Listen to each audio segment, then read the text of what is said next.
Bosun, pipe him aboard. Aye, aye, sir. Fire, dress ship. Very good, sir. Dress ship!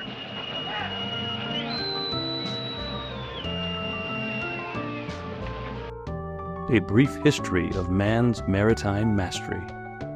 Chapter 19. The Hunt for the Great Whale. In the heart of 18th century America, the men of New Bedford had a bond with the sea as deep and as abiding as their love for kin. Ralph Waldo Emerson once remarked, "A New Bedford man would hug an oil cask like a brother." And indeed, when the long jib booms of returning whale ships jutted over Main Street, it was more than just wood and sailcloth coming home. It was the promise of fortune, survival, and reunion. Top-hatted owners rushed down to the wharf, their faces alight with the sight of those massive casks being rolled out onto the wharf. For the womenfolk, dressed in their go-to-meeting best, the sight of drying sails hanging limply on the oil-soaked barks was more pleasant than a garden full of beautiful, fragrant flowers. It meant that their men, fathers, husbands, brothers, and sons, had come home at last from the sea. Wives showed off 3-year-old children their fathers had never seen, and sisters greeted brothers grown a foot taller. Yet amidst the joy there was always the shadow of loss, a poor woman realizing she was now a widow, her children now orphans. This scene played out not only in New Bedford, but in Nantucket, Edgartown, New London, Sag Harbor, and every other port where the bluff ships and their precious cargoes meant livelihoods and fortunes. Oil, boiled from blubber, was used in lamps and as a lubricant. Spermaceti, gleaned from the heads of sperm whales, went into candles that burned bright and clean. Ambergris, that odd substance found in the bellies of sperm whales, was prized by perfumers. And whalebone, strong, flexible strips that filled the mouths of the great toothless right and bowhead whales, was cut into stays for collars, skirts, hats, and umbrellas. A host of dockside trades flourished alongside the whaling industry. Sailmakers, spar makers, rope makers, riggers, coopers, ironworkers, block makers, tool makers, all felt a deep proprietorship in the sea and its greatest animal. Whaling was no Yankee invention, of course. The Eskimos, Indians, Vikings, and Basques had beat them to it. The Dutch, Scots, and English had gone after Arctic whales as soon as explorers reported them. The Japanese had been whaling for 1,000 years. But it was the Yankees who made the sperm whale, the prize and terror of the sea, their special quest. Let us for a moment now walk down to the New Bedford waterfront and ship out on a whaler. It's easy to spot one, the comfortable bark rig with single topsails and no kites, the telltale iron hoops lashed near the mastheads where the lookouts can scan the sea, the tryworks, a pair of bricked boilers on the main deck, their distinctive houses aft. There's the small galley on one side, the deck store on the other, and the deck chaser wheel built on the tiller. No helmsman dared doze off with that tiller nudging his shins. And the best mark of her trade, the wooden davits shaped like gallows, where whales are cut in. Below them hang the lithe, graceful boats, poised for the chase. Now we follow a young whaler aboard, a New Bedford boy. He's a distant relative of the captain, earmarked for the trade. He signs on for his lay, a 195th share of all oil taken, less 10% for leakage, whether there is any leakage or not, less a commission for the owner's trouble in selling the oil, less a fee for fitting out, and a contribution for the medicine chest. Before the skinflint owner can think of other charges, our young friend gets his dunnage aboard. In a large sea pack, he includes at least a year's supply of tobacco to avoid the exorbitant sea prices charged by the captain's slop chest. Last voyage, he was in the forecastle, dark quarters in the eyes of the ship, with double tiers of narrow bunks, no headroom, no place to put anything or to eat in comfort. Ventilation was scarce except what came down steep steps from the ill-fitting scuttle, which let the sea in as well. This voyage as a harpooner and boat steerer in the third mate's boat, he had a better bunk in the 2-berth cabin in the steerage. The whaler needs a crew of 30 men to keep 5 boats properly and provide shipkeepers while they are away. Finding hands is difficult. Too many whale ships have earned bad names. New Bedford and its environs provide the skilled men. Master, foremast, 4 or 5 harpooners, 1 cook, 1 steward. For the rest, any farm boy gullible enough to accept the invitation by some agent will do. The agent will say something similar to, "Listen here, son, a 170th part of the full value of all this big ship is going to make. Isn't that enough for you? The agent further coaxes. Tell you what, we'll make it a special. A 270th now. Sign here. What boy could resist such a handsome offer? Shore riggers bend the sails. Sharp blubber spades and lances are hoisted aboard. Glinting harpoons with long wooden handles, big wooden toggles, enormous blocks, and coils of heavy rope. 2 brand-new boats, spares for the chase, are housed on the skids bottom up. By sailing day, the bark has signed only 18 hands, 10 experienced, but that is enough. Off she goes, relatives and well-wishers waving farewells as she lopes along with a fine, fair wind. A westerly to blow her to the Azores, where she'll pick up 8 good Portuguese whalemen, seasoned in the hunt. From there she runs down to the Cape Verde Islands, spanking along the northeast trade, picks up 4 natives. Now she is fully crewed, and the hunt begins in earnest. Thar she blows! Thar she blows, sperm! Where away? 3 points on the lee bow, big school! The captain shouts, excitement rippling through his voice. Thar she blows, blows! Back the main topsail! Line the boats away! The whales are close, feeding quietly, sensing no danger. The harpooner stands in the bow, his body bent back, 1 foot braced against the cleat, left thigh jammed into a notch plank. Only he and the 3rd mate at the steering oar can see the whale. The others, facing aft, pull out long oars. The boat shooting down the side of the sea, its bow just clear of the massive creature below. Aha! Now strike!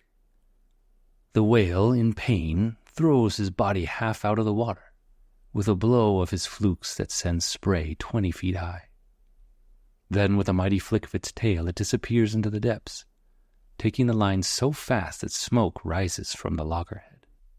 Then the Leviathan surfaces, and off he goes, towing the boat on a Nantucket sleigh ride, the sea flying past, smoking with spume, clouds of spray rushing by like gigantic bowls on a boundless bowling green. Again the whale sounds, diving deep beneath the waves. Long minutes pass, the crew waiting, muscles tensed, until at last the whale rises, rolls, and tumbles. He spits and runs, his head thrust out of the water, snapping his jaws like pistol reports. With a final, furious flurry, the whale weakens. The 3rd mate runs along the boat, switching places with the harpooner, who now becomes the boat's steerer. With a practiced hand, the 3rd mate thrusts the long lance deep into the whale, twisting until blood flows. The whale flurries, and it is soon over. The beast spurts blood, rolls fin out, dead. Now the real work begins, the tow back to the ship, the cutting in from a platform rigged outboard. With skilled thrusts of spades and flensing knives, men slice the blubber, while green hands strain at the windlass forward, peeling off strips and hauling them aboard. These are chopped into small Bible leaves, better to yield the precious oil. Greasy smoke billows from the open try-works, where the blubber is rendered into oil.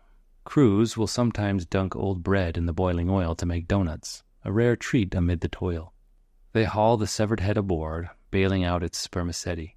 Men will work until they drop, and if they drop too easily, they are kicked to their feet again. Hungry sharks rip at the carcass rolling alongside. Storms may break it adrift, but the work must go on until every drop of oil is stowed below the reeking ship, which is cleaned up again. So it goes, week after week, month after month. After the Atlantic, she crowns Cape Horn, but unlike the clippers, the whale ships don't fight for their westward passage. Here, buoyant and snug-rigged, they take it easy. In due course, they swing along northward with the Humboldt Current, hunting whales off Chile and Peru. They shift with the Pacific trades to the offshore grounds, wandering for a year or more around the islands, maybe spending a summer north of the Bering Strait chasing Arctic bowheads. That was especially dangerous ground. In 1871, 31 whaling ships were caught in the ice, crushed and sunk. The hardy whalemen got away, but 5 years later, when there were only 20 ships there, 12 were caught and ground to pieces. That time, some of the crews didn't get away. From the Bering Strait to New Zealand and Tasmania, from Hawaii to Timor, the whaling bark wanders. She may go weeks without seeing a whale. Tempers fray, the master becomes a sad bear with a very sore head. Down in the forecastle, hands no longer yarn. If anyone opens his mouth, they all shout him to stop, for they know those tired old lines better than any actor in a play. The food becomes unbearable. In such circumstances, mutiny is a real threat. It struck the Globe of Nantucket, Thomas Wath commanding. On the 26th of January, 1824, when she was 2 years out, captain and mates were slain. All hands aboard the Inez of New Bedford took her to Sydney, sold her oil, and sailed her to California after gold. The crew of the Henry Clay set her afire off the Galapagos because her master refused to make for San Francisco. South Sea Islanders, often led by white renegades, were another peril.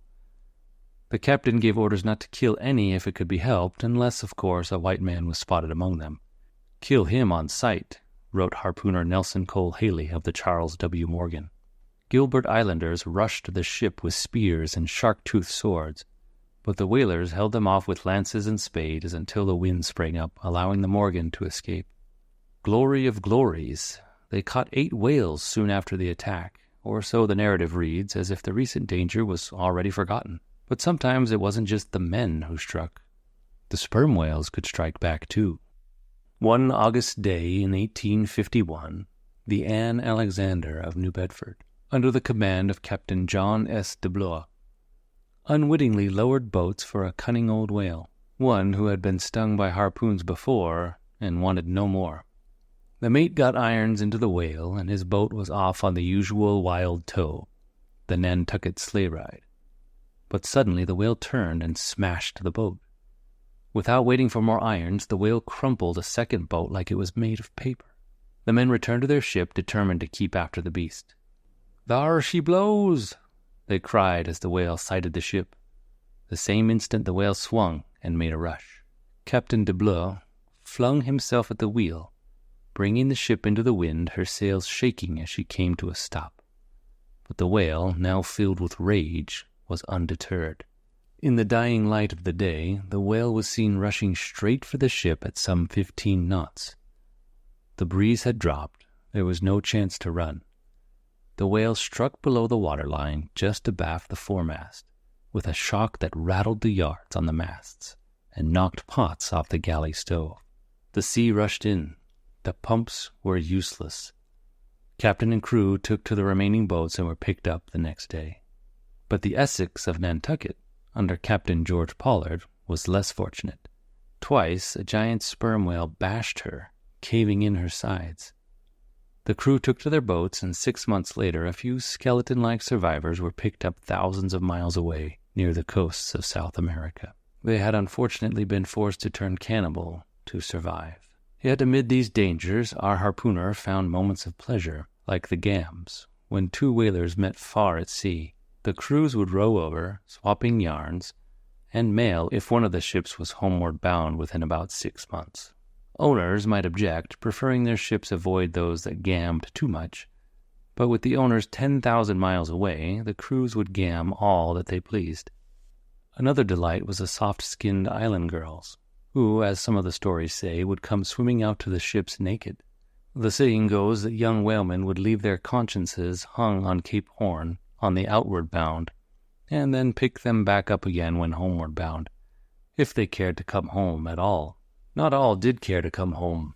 The U.S. consul reported in 1859 that between 3,000 and 4,000 Americans yielded annually to the seduction of the South Seas, Hawaii being their favorite. But for those who did return, the welcome was often bittersweet. Our lad comes back after 4 years and is paid off, $463.47, less the $64.12 charged against him for sundry advances and slop chest purchases, less another $74.36 for his outfit, plus 25% interest. His captain's share is some $2,350 with no deductions. But the owner's share? He received some $30,000, although he had no share in the reddest of blood, the most adventurous he-man's life there ever was. So, what is it that killed whaling for the Yankees? The Civil War, partly. Steam-driven Confederate raiders burned or seized every whaling ship they came upon. The Shenandoah came out among the Arctic whaling fleet in 1865 and burned 25 of them in a week. all after the war had already ended. There was no radio back then, and the Shenandoah refused to believe the newspapers carried by the whalers, claiming them to be fallacious propaganda. The Yankees, desperate to block the Confederate ports, even sunk some of their own ships. 40 laid-up whalers filled with stones were sent to block channels leading to Charleston and Savannah. But the death blow had come even earlier. In 1859, when Edwin L. Drake successfully drilled for oil at Titusville, Pennsylvania. Petroleum offered a cheaper, better fuel for lighting. Yankee whalers kept on for another 60 years, but it was a losing game. The last whalebone cutter in New York did not give up his trade until 1920. Pliant Steel had shut his shop. There was no demand for his products, not even whalebone buggy whips for the cabbies of Central Park. In 1924, the last American square-rigged whaler, the bark Wanderer, fitted out at New Bedford for an Atlantic voyage. But 24 hours after she sailed, a hurricane got hold of her, flinging her onto the rocks of Buzzards Bay. In 1925, the schooner John R. Manta departed from New Bedford. She carried the same old gear, but was before and after quite unlike the classic whaling ship. She got oil on that voyage, but was soon sold into foreign trade. She was the last of the Yankee whalers. The story of Yankee whaling ended as it had begun, at sea. But the echoes of those great ships and the men who sailed them linger on in the midst of the waves, reminders of a time when the sea was a hunting ground, and the whalers its kings.